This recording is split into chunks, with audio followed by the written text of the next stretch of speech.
What's up, guys? Thought I'd do a little tour of my truck while I got the hitch fire warming up, getting ready to cook. So here's what I got set up for camping. Got the hitch fire F20 with a 5-pound tank, grill grates, side burner. That's dinner. Prime ribeye and some veggies. Over here is the Bouge RV. It's a dual zone refrigerator freezer. You can set either side to be a refrigerator or a freezer, or both. Had this about a year with no problems yet. Keep my fingers crossed. Over here I got a 4-gallon water port for cleanup. Probably one of the most useful things I've bought for the truck so far.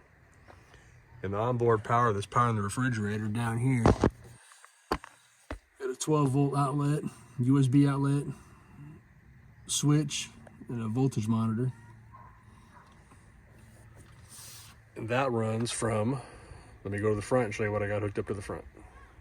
All right, here's where the power comes when I'm camping. Got a 90-watt Lens Sun solar panel mounted to the hood. Took a rock to it, but it's still working. No issues so far.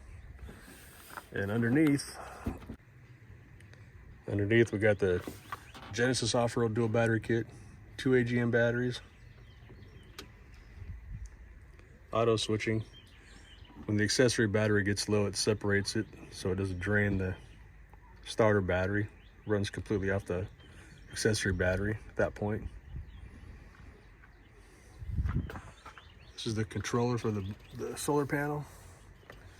You can Bluetooth to it to monitor the voltage, input power, output power, draw, drain, all that stuff. And a fuse block and a disconnect for all the onboard power. Right now that's only powering the power in the back of the truck, CB, ditch lights, and my GMRS radio. So I've got full-time power to all those devices. That's pretty much it.